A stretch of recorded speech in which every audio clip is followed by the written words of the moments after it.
ओम नमः शिवाय। प्रिय भक्तजनों, आज सोमवार के दिन सुनिए 16 सोमवार व्रत की और सोमवार व्रत की संपूर्ण कथा और आरती। एक बार किसी नगर में एक साहूकार था। उसके घर में धन की कोई कमी नहीं थी, लेकिन कोई संतान न होने के कारण वह बड़ा दुखी था।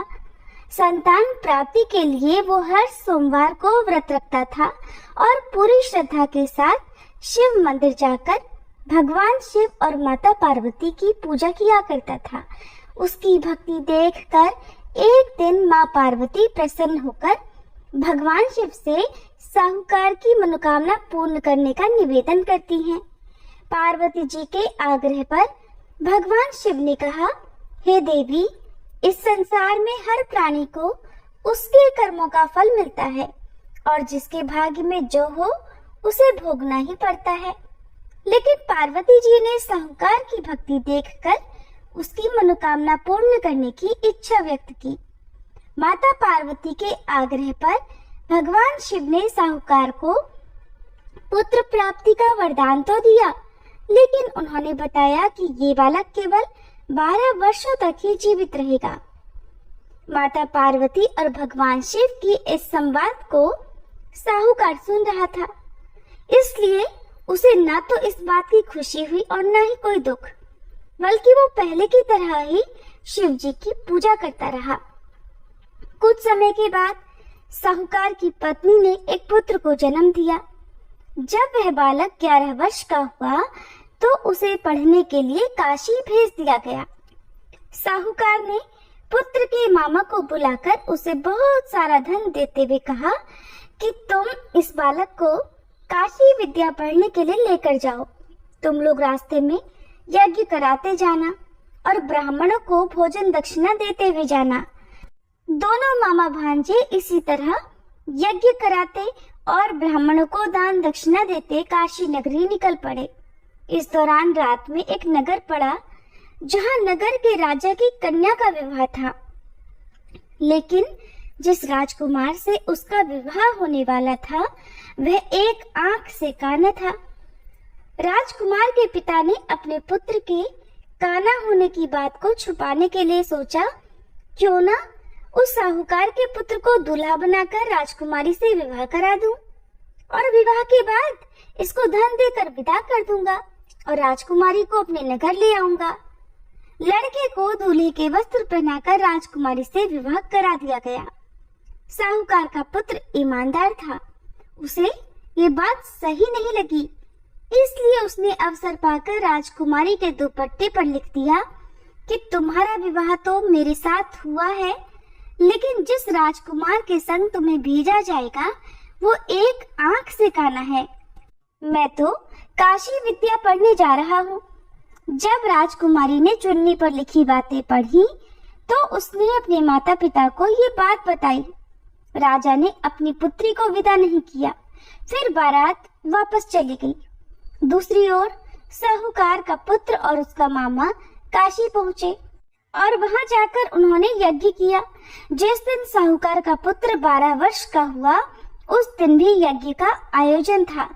लड़के ने अपने मामा से कहा कि मेरी तबीयत कुछ ठीक नहीं है। मामा ने कहा, तुम अंदर जाकर आराम कर लो। भगवान शिव के वरदान अनुसार कुछ ही देर में उस बालक के प्राण निकल गए।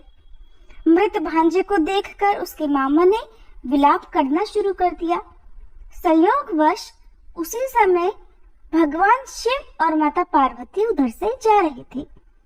पार्वती जी ने भोलेनाथ से कहा, स्वामी, मुझे इसके रोने का स्वर सहन नहीं हो रहा, आप कृपया इस व्यक्ति के कष्ट को अवश्य दूर कीजिए। जब भगवान शिव मृत बालक के समीप गए तो वह बोले कि ये उसी साहूकार का पुत्र है जिसे मैंने 12 वर्षों की आयु का वरदान दिया था। अब आज इसकी आयु पूरी हो चुकी है। लेकिन मातृभाव से विभोर माता पार्वती जी कहने लगी, हे महादेव, आप इस बालक को और आयु देने की कृपा करें, नहीं तो इसके वियोग में इसके माता पिता भी तड़प तड़प कर मर जाएंगे। माता पार्वती के पुनः आग्रह पर भगवान शिव ने उस लड़के को जीवित होने का वरदान दिया। शिव जी की कृपा से वह लड़का जीवित हो गया। शिक्षा पूरी करके लड़का मामा के साथ अपने नगर की ओर वापस चल पड़ा। दोनों चलते हुए उसी नगर में पहुंचे जहां उसका विवाह हुआ था। उस नगर में भी उन्होंने यज्ञ का आयोजन किया।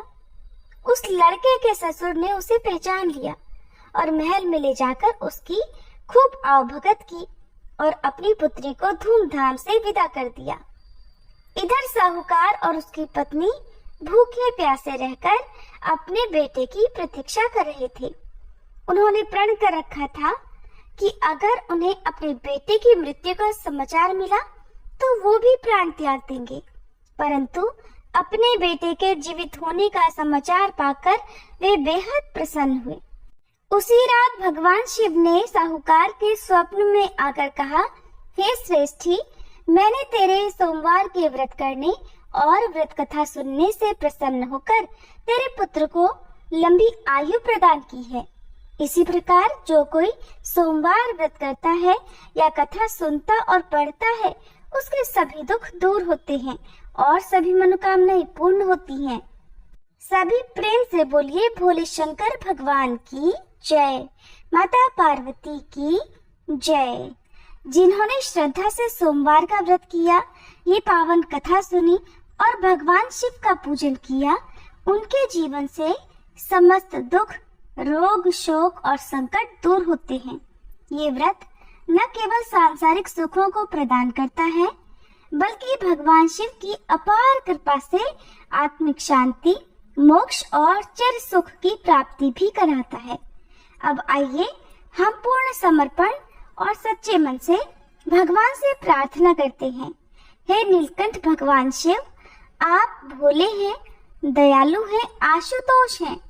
हमने जो कुछ भी पूजा, व्रत और कथा श्रवण किया, उसमें यदि कोई त्रुटि रह गई हो तो क्षमा करें। हमें अपने चरणों में अटल भक्ति और जीवन में सच्ची समझ प्रदान करें। हमारे जीवन से अज्ञान, अहंकार और अधर्म का नाश करें। शिव शिव कहकर हम जीवन की राह पर चलें, यही हमारा संकल्प है। एक बार भोलेनाथ और माता पार्वती जी मृत्यु लोक में भ्रमण करने पधारे। दोनों विदर्भ देश में अमरावती नाम की सुंदर नगरी में जा पहुँचे। ये नगरी सभी प्रकार के सुखों से भरपूर थी। वहाँ बहुत सुंदर सुंदर शिव जी के मंदिर भी थे। भगवान शंकर देवी पार्वती जी के साथ उन्हीं में से एक मंदिर में निवास करने लगे। एक दिन माता पार्वती ने भोलेनाथ के साथ चौसर खेलने की इच्छा प्रकट की। भगवान शिव ने उनकी बात सुन ली और वे दोनों चौसर खेलने लगे। तभी मंदिर का पुजारी पूजा करने आया। माता पार्वती ने पुजारी से पूछा, पुजारी जी बताओ हम में से कौन जीतेगा? पुजारी जी ने कहा, महादेव ही जीतेंगे। थोड़ी ही देर बाद खेल समाप्त हुआ तो विजय देवी पार्वती जी की हुई। माता पार्वती ने पुजारी जी से पूछा, बताओ पुजारी जी हम में से विजय किसकी हुई? तब पुजारी जी ने महादेव को ही विजयी होने की बात बताई। ये सुनकर देवी पार्वती जी को पुजारी जी पर क्रोध आया और उन्हें कोढ़ी होने का श्राप दे दिया। कोढ़ से ग्रस्त पुजारी बहुत दुखी रहने लगे। एक दिन देवलोक की अप्सरा भगवान शिव की पूजा करने के लिए उस शिव मंदिर में आई। पुजारी जी की कोढ़ की अवस्था देखकर दया भाव से पूछताछ करने लगी। तब पुजारी जी ने सारी बात अप्सरा को बता दी। उनमें से एक अप्सरा बोली, आप सभी व्रतों में श्रेष्ठ 16 सोमवार के व्रत करो, इससे शिव जी प्रसन्न होंगे और वे तुम्हारे कष्ट अवश्य दूर करेंगे। पुजारी जी ने इस व्रत की विधि पूछी। तब अप्सराओं ने बताया, सोमवार के दिन व्रत रखो, स्वच्छ वस्त्र धारण करो, संध्या और उपासना के बाद आधा किलो गेहूं का आटा लेकर इसके 3 भाग करो। घी, गुड़, दीप, नैवेद्य, पुंगी फल, बेलपत्र, जनेऊ जोड़ा, चंदन, अक्षत और पुष्प आदि से प्रदोष काल में भगवान शंकर का पूजन करो। 3 भागों में से 1 भाग शिव जी को अर्पण करो, बाकी 2 को शिव जी के प्रसाद के रूप में उपस्थित जन को बांट दो। खुद भी प्रसाद ग्रहण करो। इस तरह 16 सोमवार व्रत करो। 17वें सोमवार को पाव भर की पवित्र आटे की बाटी बनाओ, उसमें घी और गुड़ मिलाकर चूरमा बनाओ, शिव जी को भोग लगाकर उपस्थित भक्तों में बांट दो। इसके बाद परिवार सहित प्रसाद ग्रहण करो, तो इससे सभी मनोरथ पूर्ण हो जाते हैं। ऐसी बात बताकर अप्सराएं चली गईं। पुजारी जी ने अप्सराओं की बताई विधि अनुसार 16 सोमवार के व्रत किए, जिसके पुण्य प्रताप से भगवान शिव की कृपा और माता पार्वती की दया से पुजारी जी कोढ़मुक्त हो गए और आनंद से रहने लगे। कुछ समय के बाद भगवान शिव और देवी पार्वती जी वापस उसी मंदिर में आए। देवी पार्वती ने पुजारी जी को निरोगी देखकर कारण पूछा, तो पुजारी जी ने 16 सोमवार व्रत की महिमा बताई। पार्वती जी खुद भी 16 सोमवार व्रत रखने के लिए तैयार हो गई और इस व्रत को करने से उनके रूठे हुए पुत्र कार्तिकेय जी देवी पार्वती जी के आज्ञाकारी हो गए। कार्तिकेय जी ने जब माता से पूछा कि माता आपने ऐसा क्या किया जिससे मेरा हृदय परिवर्तन हो गया, तब देवी पार्वती ने 16 सोमवार की कथा उन्हें सुना दी। कार्तिकेय जी ने अपने विशेष मित्र से जो कहीं खो गया था उससे मिलने की कामना में 16 सोमवार के व्रत किए, तो उनका खोया हुआ मित्र उन्हें जल्दी मिल गया। मित्र ने इस आकस्मिक मिलन का कारण पूछा, तो कार्तिकेय जी ने उसे 16 सोमवार का व्रत करना बताया। मित्र ने व्रत की विधि विधान पूछा और स्वयं के विवाह की मनोकामना से 16 सोमवार के व्रत धारण किए। इसके बाद कार्तिकेय जी का मित्र एक स्वयंवर सभा में गया, तो वहां की राजकुमारी ने आकर्षित होकर उसके गले में वरमाला डाल दी और उसे अपना पति स्वीकार कर लिया। तब राजा ने बहुत सारा धन और सामान देकर उसको भेजा। अब वे दोनों सुख से रहने लगे। जब 16 सोमवार के व्रत का उसकी पत्नी को पता लगा, तो उसने पुत्र प्राप्ति की कामना से 16 सोमवार के व्रत किए। उसके कुछ समय बाद एक अति सुंदर, सुशील और बुद्धिमान पुत्र प्राप्त हुआ। जब वह बड़ा हुआ तो उसने अपनी माँ से 16 सोमवार के व्रत की गाथा सुनी। तब उसने भी राज्याधिकार प्राप्त करने के लिए 16 सोमवार के व्रत शुरू कर दिए। एक राजा को अपनी कन्या के लिए योग्य पुरुष की खोज थी। राजा ने अपनी कन्या का विवाह उस सर्वगुण संपन्न पुरुष से कर दिया। राजा के कोई पुत्र नहीं था, तो उसने अपने दामाद की योग्यता देखकर उसे राजा बना दिया। राजा बनने के बाद भी वह 16 सोमवार के व्रत करता। 17वां सोमवार आने पर उसने अपनी पत्नी से शिवजी की पूजा के लिए मंदिर चलने को कहा, तो उसने दासियों से कहकर पूजा की सामग्री तो भिजवा दी, लेकिन खुद नहीं गई। अब इधर राजा ने शिवजी की पूजा समाप्त की तो आकाशवाणी हुई, हे राजा, अपनी रानी को राजमहल से निकाल दे, नहीं तो सर्वनाश हो जाएगा। राज दरबार में आकर सभासदों से विचार विमर्श किया और सर्वनाश के भय से रानी को राजमहल से निकाल दिया गया। अपने दुर्भाग्य को कोसती हुई रानी नगर से बाहर चली गई। दुखी मन से चलते हुए वह एक गांव में जा पहुंची। वहां पर एक बूढ़ी माई थी जो सूत बेचा करती थी। बूढ़ी माई ने दया करके रानी को अपने साथ सूत बेचने के लिए रख दिया। जब से रानी को साथ रखा बूढ़ी माई का तो सूत बिकना ही बंद हो गया। बूढ़ी माई ने रानी से वहां से जाने को कह दिया। अब रानी एक तेली के यहाँ काम मांगने गई। उसी समय तेली के मटके चटक गए, सारा तेल बह गया। तेली ने भी उसे वहां से भगा दिया। दुखी होकर रानी एक नदी के पास गई तो नदी का सारा पानी सूख गया। वह एक पेड़ के नीचे बैठी तो पेड़ के सारे पत्ते सूख कर गिर गए। आसपास के लोगों ने जब यह सब कुछ देखा तो उसे पकड़कर मंदिर के पुजारी गुसाई जी के पास ले गए। गुसाई जी देखते ही जान गए कि यह कोई विधि की मारी कुलीन स्त्री है। गुसाई जी ने रानी से कहा कि वह उनके आश्रम में उनकी पुत्री की तरह रह सकती है। अब रानी आश्रम में रहने लगी। रानी भोजन बनाती थी तो उसमें कीड़े पड़ जाते थे। पानी भरकर लाती तो वह गंदा हो जाता था। अब तो गोसाई जी ने एक दिन दुखी होकर उससे पूछा कि बेटी, तुम्हारी ये दशा कैसे हुई? ये किस देवता का कोप है? तब रानी ने शिव जी की पूजा में ना जाने वाली बात गोसाई जी को बताई। तो गोसाई जी बोले, पुत्री, तुम 16 सोमवार के व्रत करो, इससे तुम अपने सभी कष्टों से मुक्ति पा सकती हो। गोसाई जी की बात मानकर रानी ने 16 सोमवार के व्रत किए। 17वें सोमवार के दिन विधि विधान से शिव जी की पूजा भी की। पूजन के प्रभाव से राजा को इधर महल में रानी की याद सताने लगी और रानी को ढूंढने के लिए उसने चारों दिशाओं में अपने दूत भेज दिए। रानी की खोज में घूमते घूमते दूत गोसाई जी के आश्रम में भी पहुंच गए। राजा को खबर लगी तो राजा रानी को ले जाने आश्रम पहुंच गया। गोसाई जी से बोला, ये मेरी पत्नी है।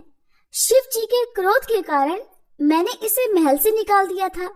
अब जब शिव जी का प्रकोप शांत हो चुका है तो इसे मेरे साथ जाने की आज्ञा दीजिए। गोसाई जी ने रानी को राजा के साथ जाने की आज्ञा दे दी। रानी बहुत प्रसन्न हुई। राजा और रानी के आने की खुशी में नगर वासियों ने खूब सजावट की, मंगल गीत गाए, पंडितों ने मंत्र आदि गाकर स्वागत किया। इस तरह धूमधाम से रानी का महल में प्रवेश हुआ। राजा ने ब्राह्मणों को दान आदि दिए, याचकों को धन धान्य दिया। जगह जगह भूखे लोगों को भोजन खिलाने के लिए भंडारे खुलवाए। राजा रानी 16 सोमवार के व्रत करते हुए शिव जी का विधि विधान से पूजन करते हुए सुखपूर्वक लंबे समय तक जीवन बिताने के बाद शिवलोक को पधार गए। इस प्रकार जो भी मनुष्य मन, वचन और कर्म से भक्ति भाव से 16 सोमवार के व्रत और पूजन विधि विधान से करता है, कथा का श्रवण करता है, वह सभी सुखों को प्राप्त करके अंत में शिवलोक को गमन करता है और यह व्रत सभी मनोरथ पूर्ण करने वाला है।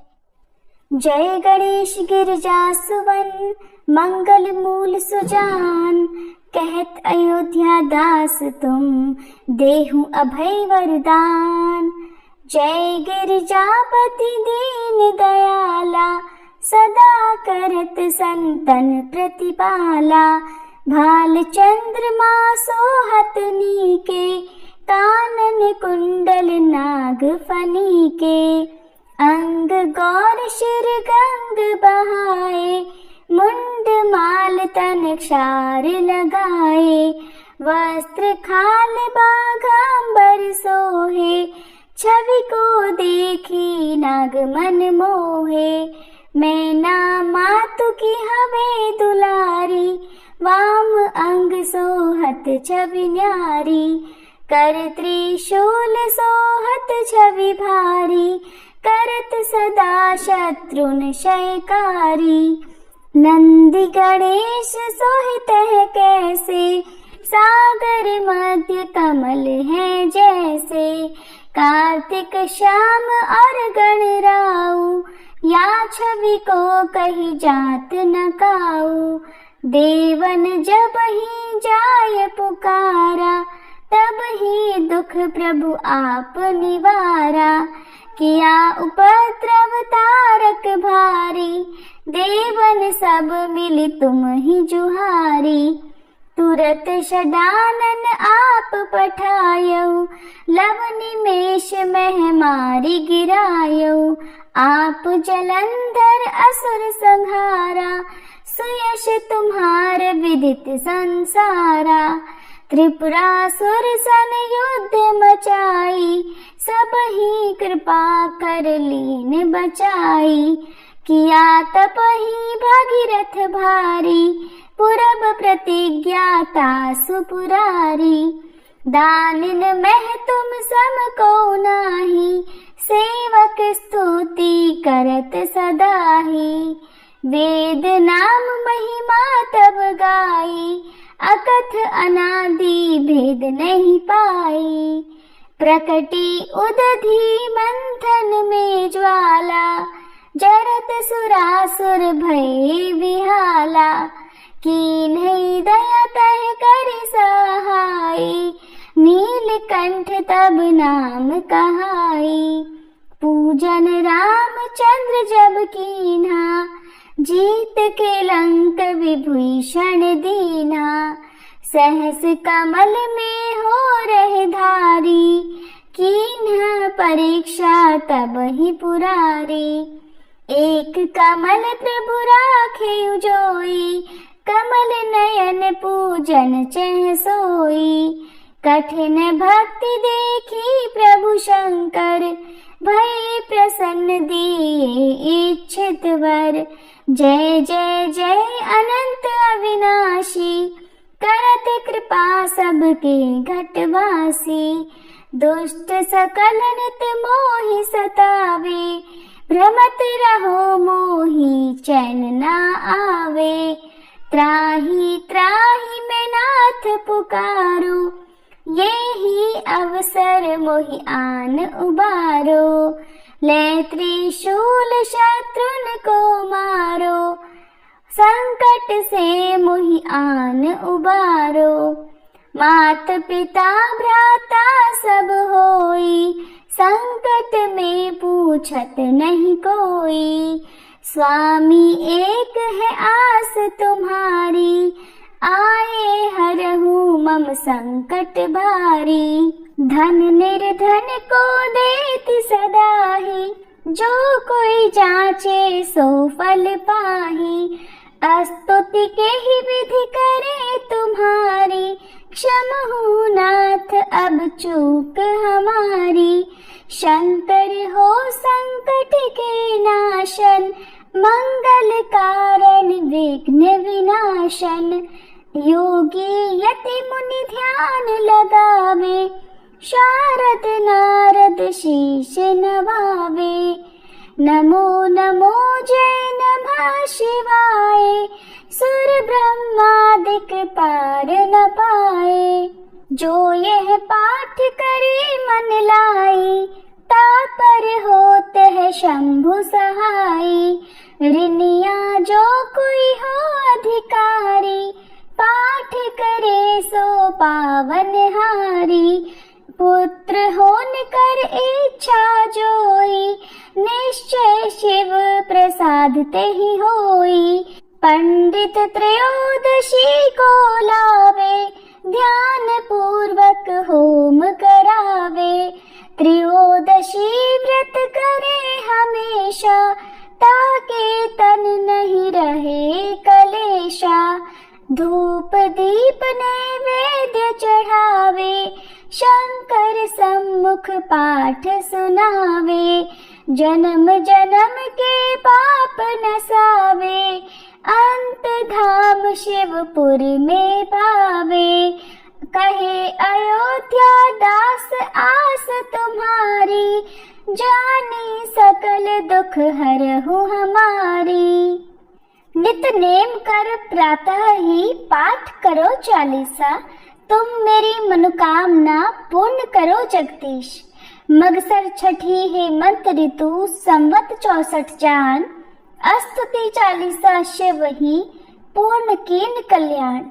ओम जय शिव ओमकारा, स्वामी जय शिव ओमकारा।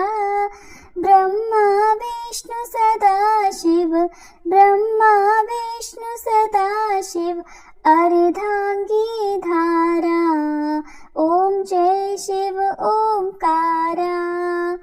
एकानन चतुरानन, पंचानन राजे, स्वामी पंचानन राजे। हंसासन गरुड़ासन, वृषवाहन साजे। ओम जय शिव ओमकारा। दो भुज चारु चतुर्भुज, 10 भुज अति सोहे, स्वामी 10 भुज अति सोहे। त्रिगुण रूप निरखता, त्रिभुवन जन मोहे। ओम जय शिव ओमकारा। अक्षमाला वनमाला, मुंडमाला धारी, स्वामी मुंडमाला धारी। चंदन मृग मद सोहे भाले शशिधारी। ओम जय शिव ओमकारा। श्वेतांबर पीतांबर बाघांबर अंगे, स्वामी बाघांबर अंगे। सनकादिक गरुडादिक भूतादिक संगे। ओम जय शिव ओमकारा। कर के मध्य कमंडल चक्र त्रिशूलधारी, स्वामी चक्र त्रिशूलधारी। सुखकारी दुखहारी जग पालनकारी। ओम जय शिव ओमकारा। ब्रह्मा विष्णु सदा शिव जानत अविवेका, स्वामी जानत अविवेका। प्रणवाक्षर में शोभित ये तीनों एका। ओम जय शिव ओमकारा। त्रिगुण स्वामी जी की आरती जो कोई नर गावे, स्वामी जो कोई नर गावे। कहत शिवानंद स्वामी रटत भोलानंद स्वामी, सुख संपत्ति पावे। ओम जय शिव ओमकारा। ओम जय शिव ओमकारा। स्वामी जय शिव ओमकारा। ब्रह्मा विष्णु सदा शिव अर्धांगी धारा। ओम जय शिव ओमकारा।